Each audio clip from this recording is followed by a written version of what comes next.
Si comes tienes que lavar tu plato, Firulais. Anda, enjuágalo bien. No me gruñas. A ver, con la esponja eso. Y enjuaga bien que luego deja todo jabonoso. Eso así, muy bien, aunque de malas. Welcome to the motherfucking lady. We're covering today's top boxing news.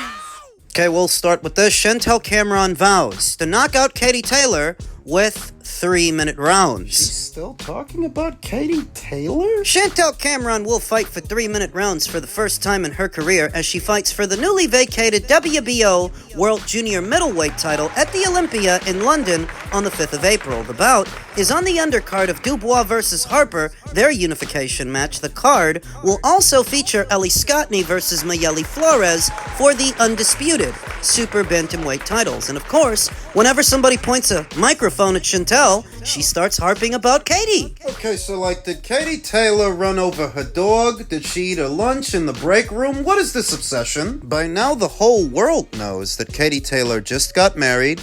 In all likelihood, she will retire very soon, to where a fight between her and Chantel is no longer a hot-button topic. This all-female event will be promoted by MVP and broadcasted on Sky Sports in the UK. Cameron looks to become a world champion once again in a new weight class. From Northampton, Cameron became the undisputed super lightweight champion of the world, defeating Jessica McCaskill via UD in Abu Dhabi. Her first notable opponent is Katie Taylor, with the two sharing 20 captivating rounds across 2 brilliant fights at the 3 Arena in Dublin. Cameron went to Katie Taylor's backyard and became the first professional to defeat her in their first fight via majority decision. Still pretending to be a woman hard done all of these months later when she said she would never get the fight.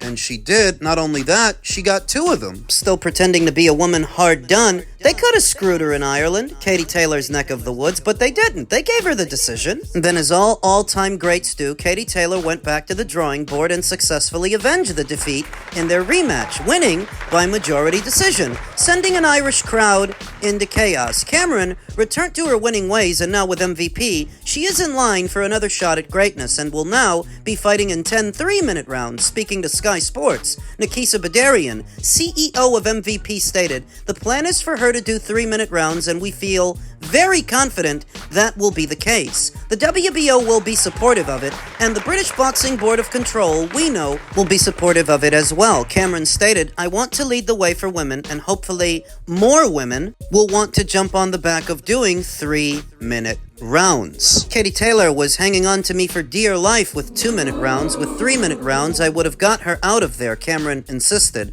"I've always wanted to do 3s. I feel it plays in my favor. I feel like it's definitely going to benefit me." More for the benefit of the sport and its entirety. It's actually more important that you fight in fights that people want to see than just fighting in 3-minute rounds for the sake of fighting in 3-minute rounds. This girl she's about to fight, even hardcores, even people that follow the sport as closely as I or you, don't know this woman. They don't know who Chantel is about to fight. Who she could have fought, Sandy Ryan, they are familiar with. And the bad blood between them. The big women's boxing boom we've been seeing the last 8 or 9 years was not predicated on how many minutes there are in a round, but the fights themselves, and that the women were a lot more keen on fighting in meaningful and many times dangerous fights than the men. That made people interested, that getting 2 top-level girls in the ring with each other did not seem as hard. And how many minutes there are in a round take a back seat to that. Pretty sure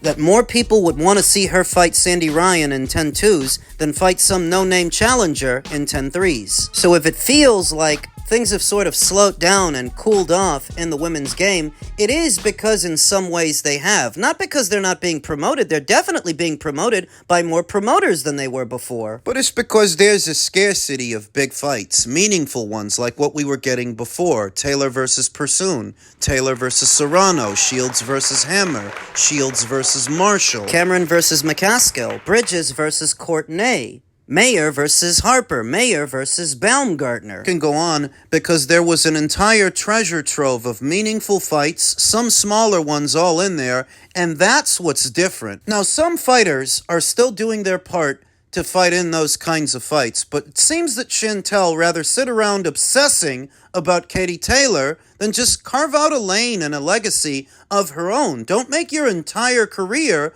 about Katie Taylor. You could have fought Sandy. It's not more important that you fight in 3-minute rounds than it is who you're fighting. That's what matters more. Men's super middleweight news, Lester the Molester Martinez's next fight has been confirmed. If the name Lester Martinez didn't ring a bell for you prior to the 13th of September, it certainly did afterwards. The Guatemalan slugger had an unbeaten record, but outside of good victories over IBO champion Carlos Gongara and undefeated contender Joshawn James, he didn't possess anything truly substantial on his resume. Christian Mbilli had a much more established reputation and a slightly longer list of recognizable names. He was known as a stocky puncher whose name signified that you were in for a bad time. But on the night, Lester the Molester Martinez refused to buckle underneath Mbilli or his reputation, and for 10 rounds, the two knocked lumps out of each other and ended up drawing. For many, this fight was the best of 2025, and it provided for the most enthralling spectacle on the same card as Terence Crawford's two-weight jump to challenge Canelo Alvarez for his undisputed crown. Since Crawford's retirement, he has vacated every belt he won that night, and Mbilli was recently rewarded the WBC title from the splintered quartet of trinkets. It is expected that he will eventually defend this title in what will surely be a high-octane rematch with Martinez, but before then, Martinez must pass his next assignment. He will be taking on Emmanuel Aleem, 22-3 with 3 draws and 14 knockouts for the WBC interim super middleweight title, the same belt that he fought Mbilli for. The fight will be streamed on ProBox TV, which Martinez is a regular on. Should Martinez win, like he is expected to, he will be the mandatory for the WBC title, and he will get the opportunity to become the first professional boxing world champion from Guatemala. Now see, that's according to the author of this article, but according to the WBC's practices, there are actually no guarantees that holding an interim title will allow you to fight for the full one. It only works that way in theory. In reality, the WBC's governance changes with the seasons. See, even if you think the interim title lines you up to fight for the full one, yeah, maybe it does, but on what timeline? How long would it take them to order a fight between Lester and Christian? A rematch, I should say, because you know that they already ordered one, right? Right. It was in September of last year, following their initial meeting, that the WBC went ahead and ordered a rematch, an order that has since been rescinded. Out of the clear blue sky, and for no other reason than the World Boxing Council felt like it. If you're Lester, that trinket you're about to fight for is no guarantee that you get a second fight with Christian Mbilli. The reason for it, Christian's name has been attached to a Canelo Alvarez fight for Canelo Alvarez's return later on this year in September. So it seems to me that what the World Boxing Council is doing is giving you a consolation prize and keeping the way clear for Canelo to fight Christian. You get an interim title. What does an interim title guarantee you?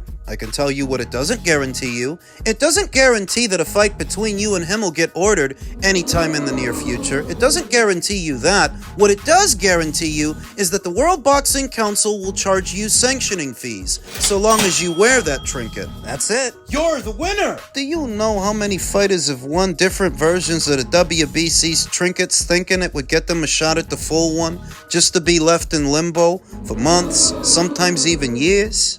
Carlos Adames was interim champion for a long while, but the WBC never ordered the fight between him and Jermall Charlo. Oh, I know that they elevated Carlos to full champion, full WBC champion after a long while, but that took a long while, and you could argue that he needed the fight with Jermall more than just his belt. The WBC never ordered the fight between Virgil Ortiz and Sebastian Fundora, both of which have held their trinkets for a long while, but they've yet to order the fight between them, yet to order the fight between Isaac Cruz and Dalton Smith. Isaac's got the interim, Dalton's got the full one, but they're not on the eve of ordering that fight, and the list goes on. Isaac's got the same kind of interim title that you're about to fight for. Now look at the timeline.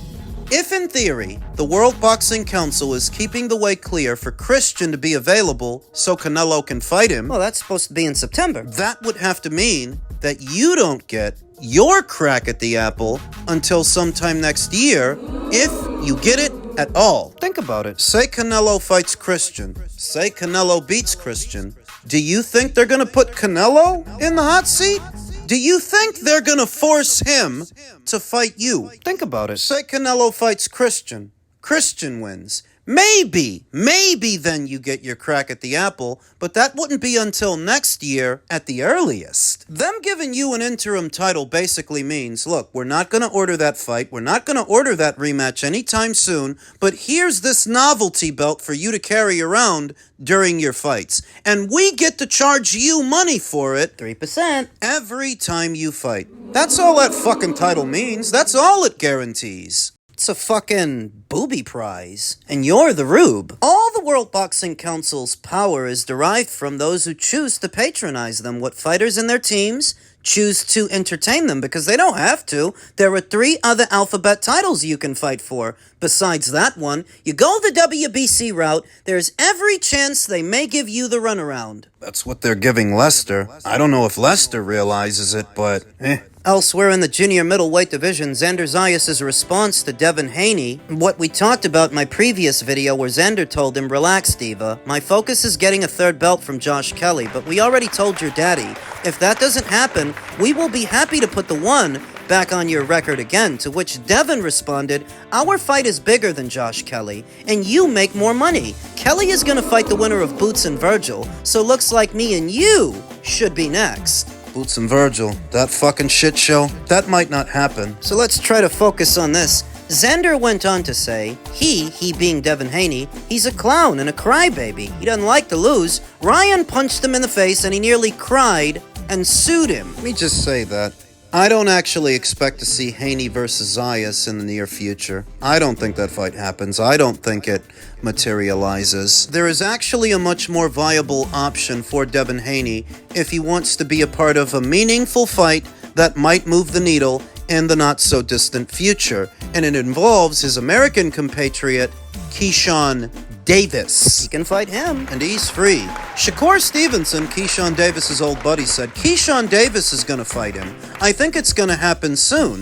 Keyshawn is going to beat him. What does Shakur Stevenson know that we don't? Keyshawn Davis, ahead of his fight with Jermaine Ortiz that he won by way of knockout, en route to it said that 140 for him is just a pit stop and he's not going to stay there. Afterwards, he would move up to the welterweight division where Devin Haney currently holds the WBO title, having won it from Brian Norman. What does Shakur Stevenson know that we don't? Maybe what he knows is that Turkey El Al Sheikh is on the verge of offering Devin Haney that fight for one of his Ring Magazine or Riyadh season shows.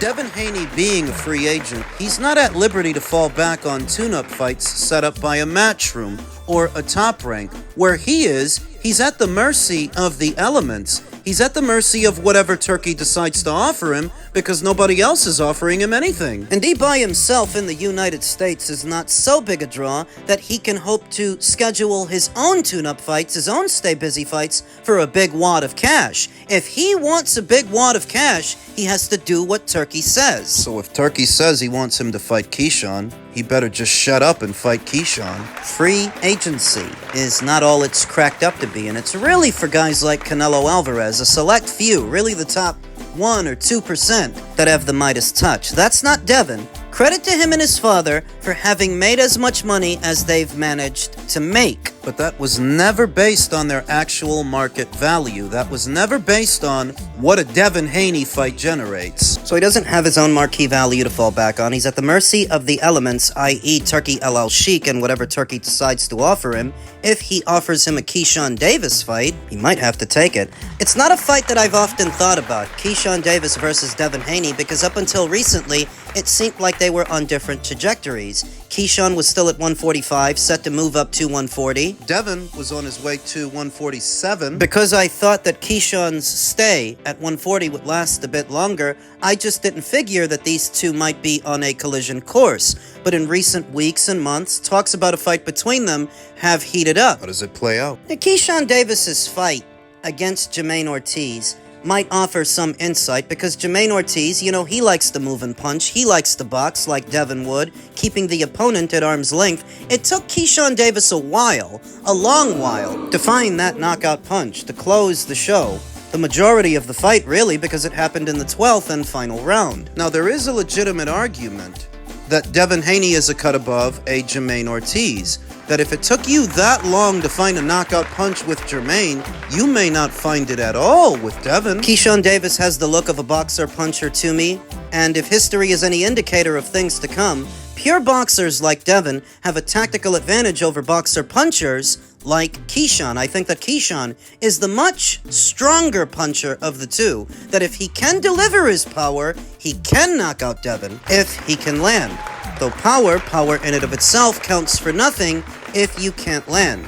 And fighting a guy like Devin, he's gonna do everything in his power to make sure that you don't move around, moving from one side of the ring to the other, letting go of a jab, then initiating a clinch, a whole lot of holding. Wrestling. Devin Haney would be the considerably more experienced fighter of the two, having been a champion at 3 weights and having been in there with the better fighters, the better guys overall. Experience would have to go to Devin. The tactical edge would also have to go to Devin. You guys know I'm no big fan of Devin Haney. I don't like his base style. When I hear his name attached to a fight, I don't get the least bit excited. Whether it's a Zayas fight or an Errol Spence Jr. fight, because now they're calling him out. Billis, that's what he was doing on a Boxing Voice. I don't get excited. I don't get enthusiastic about Devin Haney's fights no matter whose name becomes attached to it, because by now, we all know what Devin Haney's trying to do once the bell rings.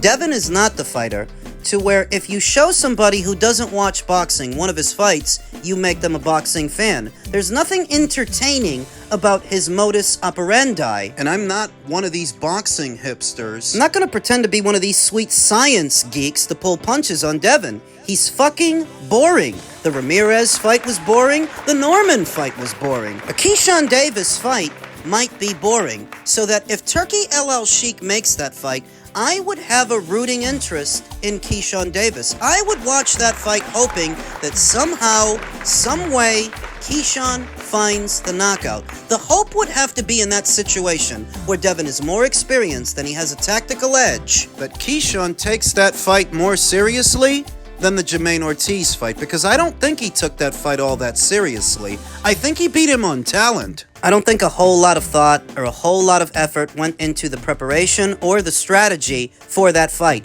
At some point, an opportunity opened up and Keyshawn took it. With Devin, he'd have to be a lot more focused and he'd have to turn it up. Pure boxers hate pressure. You'd have to put the pressure on him. You have the power to hurt him. You have the power to stop him, but it's up to you to deliver that power. I don't often find myself rooting against fighters or having a rooting interest in fighters, but this is one of those situations where I would want Keyshawn to win because he's got more charisma, he's his own person, he's got a more fan-friendly style. Devin wants to be Floyd's mini-me, Floyd's butt baby. It's cringeworthy. And he's just plain old boring. You know, I'm not going to apologize for being bored by this guy. He's fucking boring, and boxing doesn't need that.